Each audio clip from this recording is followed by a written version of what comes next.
Assalamualaikum warahmatullahi wabarakatuh. Nama saya Rifda Salsabila dengan NIM 2006030110081. Di sini saya akan menjelaskan hasil studi literatur rencana pabrik pembuatan asam asetat dengan kapasitas 36.000 ton per tahun. Adapun materi yang akan saya bahas, yang pertama ada deskripsi produk dan cara pembuatan asam asetat. Yang kedua ada deskripsi perusahaan, sejarah perusahaan, dan sertifikasi. Yang ketiga, praproduksi, faktor pertimbangan praproduksi. Yang keempat, proses produksi, pada produksi dan setelah produksi. Yang pertama, deskripsi dan cara pembuatan asam asetat. Seperti yang kita tahu, asam asetat atau asam cuka merupakan senyawa kimia asam organik yang dikenal sebagai pemberi rasa asam dan aroma dalam makanan. Asam cuka memiliki rumus kimia CH3COOH dan titik beku 16,6 derajat Celcius. Cara pembuatan asam asetat yang pertama, asam asetat dari asetaldehid dan udara. Pembuatan asam asetat dari asetaldehid dan udara dilakukan pada suhu sekitar 60-80 derajat Celcius dan tekanan 3-10 bar. Pada kisaran suhu tersebut, 4 mol udara masuk ke dalam reaktor untuk setiap 1 mol asetaldehid. Digunakan mangan asetat sebagai katalis dengan konversi 18%, sehingga diperoleh kemurnian asam asetat sebesar 99%. Adapun reaksi yang terjadi, CH3CHO direaksikan dengan setengah O2 menghasilkan CH3COOH.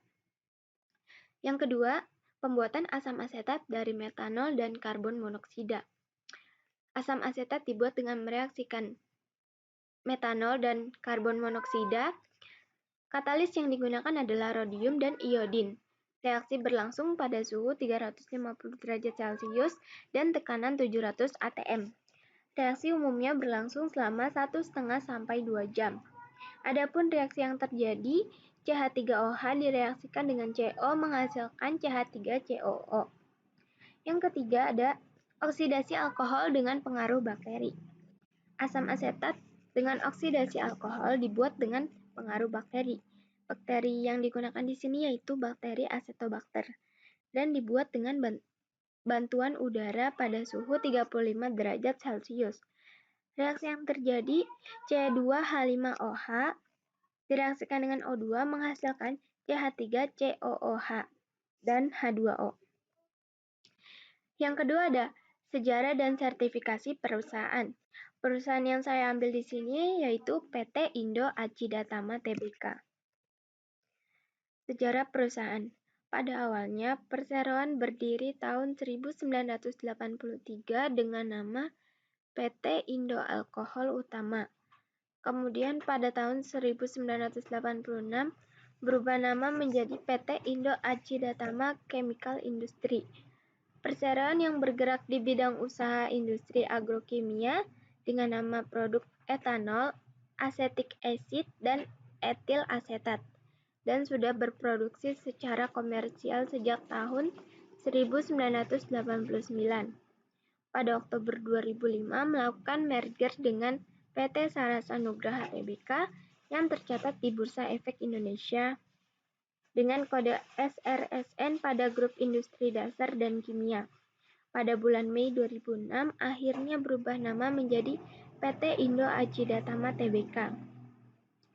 PT Indo Acidatama Tbk ini adalah logonya. Komposisi desain merupakan dimensi garis yang tersusun secara simetris yang merefleksikan bentuk piramida dan sekaligus bentuk daun, yang memberikan citra kokoh, harmonis, inovatif, serta berwawasan lingkungan. Warna hijau menunjukkan simbol dari pertumbuhan dan lingkungan alam yang baik. Warna oranye menunjukkan simbol dari inovasi, ramah, dan dapat dipercaya. Warna hitam menunjukkan simbol dari kegigihan, tegas, dan berani. Sertifikasi perusahaan. Pada tahun 2010, perseroan mendapatkan sertifikat HACCP atau Hazard Analysis Critical Control Point Tujuannya agar produk yang dihasilkan oleh perseroan aman untuk dikonsumsi dan terhindar dari bahaya kontaminan, baik secara fisik, kimia, dan biologi. Selanjutnya ada sertifikat untuk pupuk organik, meliputi nama dagang POMI, RANDEX, dan BK.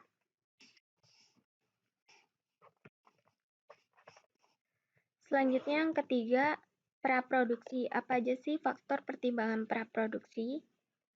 Yang pertama pastinya penentuan lokasi. Penentuan lokasi suatu pabrik harus direncanakan dengan baik dan tepat. Kemudahan dalam pengoperasian pabrik dan perencanaan di masa depan merupakan faktor-faktor penting dalam penetapan lokasi suatu pabrik. Adapun faktor-faktor yang menjadi dasar pertimbangan dalam menentukan lokasi pabrik adalah yang pertama, kemudahan transportasi. Sarana transportasi untuk keperluan pengangkutan bahan baku dan pemasaran produk dapat ditempuh melalui jalur darat maupun laut. Nah, pada PT Indo Arcida Tama ini cukup dekat dari kota Solo dan terdapat pelabuhan di Semarang yang dapat dijadikan tempat berlabuh untuk kapal yang mengangkut bahan baku maupun produk. Dengan tersedianya sarana baik darat maupun laut, maka diharapkan kelancaran kegiatan proses produksi, serta kelancaran pemasaran baik pemasaran domestik maupun internasional. Yang kedua ada pemasaran produk. Untuk pemasaran hasil produksi dapat dilakukan melalui jalur darat dan laut. Asam asetat yang dihasilkan dapat dipasarkan untuk industri dalam produksi polimer seperti polietilena, tereftalat, selulosa asetat, dan polivinil asetat. Yang ketiga, ketersediaan bahan baku. Sumber bahan baku merupakan salah satu faktor penting. Untuk menekan biaya penyediaan bahan baku, maka pabrik asam asetat didirikan di Solo, Jawa Tengah, karena dekat dengan salah satu pabrik penghasil asetaldehid yaitu PT Indo Arcida Tama Chemical Industry dengan kapasitas 65.000 ton per tahun. Lokasi berada cukup dekat dengan pelabuhan di Kota Semarang untuk memenuhi kebutuhan impor bahan dari Cina dengan kapasitas 210.000 ton per tahun. Yang keempat ada tenaga kerja. Tenaga kerja yang dibutuhkan pada pabrik ini meliputi tenaga kerja terdidik, terampil maupun tenaga kasar. Tenaga kerja tersebut dapat diperoleh dari daerah sekitar lokasi pabrik dan luar daerah. Yang kelima ada kondisi iklim. Lokasi yang dipilih merupakan lokasi yang cukup stabil karena memiliki iklim rata-rata yang cukup baik. Sama seperti daerah lain, temperatur udara berkisar antara 20 sampai 30 derajat Celcius. Selanjutnya ada lingkungan masyarakat. Lokasi pabrik sebaiknya terletak di daerah yang stabil dari gangguan bencana alam. Kebijakan pemerintah setempat juga turut mempengaruhi lokasi pabrik yang akan dipilih. Selanjutnya sumber air dan listrik. Kawasan pabrik ini dekat dengan Sungai Bengawan Solo yang tentunya dapat memenuhi kebutuhan air dalam proses produksi. Dan untuk kebutuhan listrik dipenuhi dari PLN dan akses cukup dekat dari pembangkit listrik PLN. Selanjutnya ada analisis kebutuhan bahan baku.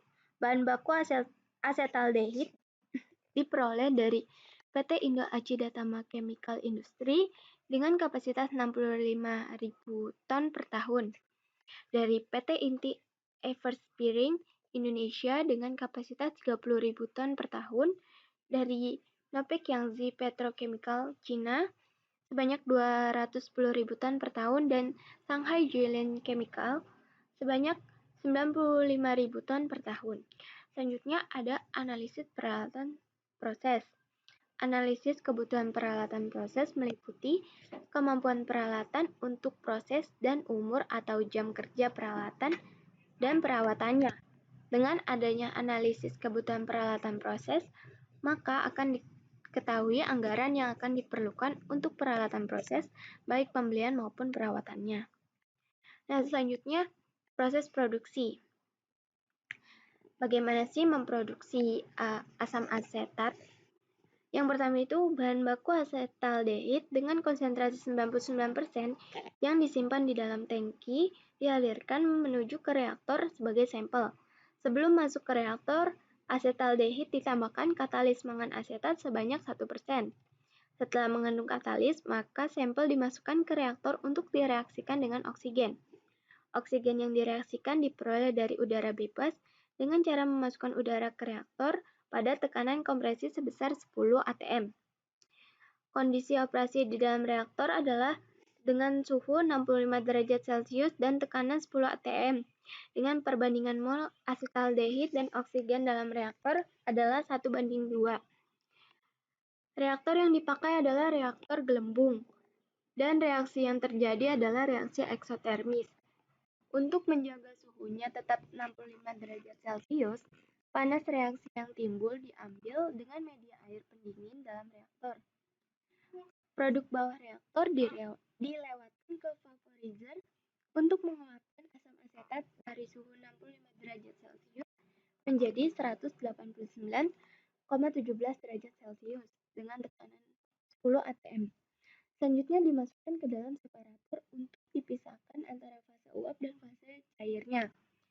Campuran fase cair didaur ulang ke reaktor, sedangkan campuran fase uap bersama produk berupa gas dikompresi di dalam kompresor pada suhu 152,05 derajat Celcius dengan tekanan 20 atm. Dialirkan menuju cooler sehingga suhunya menjadi 105,57 derajat Celcius. Setelah itu diembunkan dengan kondensor parsial dari suhu 105 menjadi 100,23 derajat Celcius dengan tekanan 20 atm. Sehingga komponen yang mengembun hanya asetaldehid, asam asetat, dan air. Selanjutnya dimasukkan ke dalam separator 2 dan dipisahkan antara fase uap dan fase cair. Campuran fase uap dialirkan ke unit pengolahan limbah, sementara fase cairnya dialirkan menuju cooler sehingga suhunya menjadi 54,230 derajat Celcius. Kemudian masuk ke menara destilasi pada suhu 54,23 derajat Celcius dengan tekanan 2 atm untuk memisahkan produk yaitu asam asetat dengan bahan baku asetaldehid yang tidak bereaksi. Hasil atas berupa asetaldehid dengan kemurnian 99% dan air yang kemudian di-recycle kembali sebagai umpan reaktor. Hasil bawah selanjutnya dialirkan ke cooler 5 sehingga suhunya menjadi 63 derajat Celcius, kemudian diumpankan ke menara destilasi 2 pada suhu 63,23 derajat Celcius dengan tekanan 2 atm. Menara destilasi 2 ini berfungsi untuk memurnikan produk yaitu asam asetat. Hasil berupa 96,33% asetaldehid, 1,97% air, dan 1,70% asam asetat yang kemudian di-recycle kembali sebagai umpan reaktor. Hasil bawah berupa asam asetat dengan kemurnian 99% dan air 1% yang merupakan produk dari pabrik ini. Kemudian disimpan ke dalam tangki 02 untuk persiapan pendistribusian. Setelah itu ada pengendalian kualitas bahan baku. Pengendalian kualitas dari bahan baku bertujuan untuk mengetahui sejauh mana kualitas bahan baku yang digunakan. Apakah sudah sesuai dengan spesifikasi yang ditentukan untuk proses produksi. Yang terakhir yaitu ada pengendalian kualitas produk. Untuk memperoleh mutu produk standar, maka diperlukan bahan baku yang berkualitas, pengawasan serta pengendalian terhadap proses yang ada dengan cara sistem kontrol sehingga didapatkan produk yang berkualitas dan dapat dipasarkan. Sekian yang dapat saya sampaikan. Apabila ada salah kata mohon dimaafkan. Kurang lebihnya mohon maaf. Wassalamualaikum warahmatullahi wabarakatuh.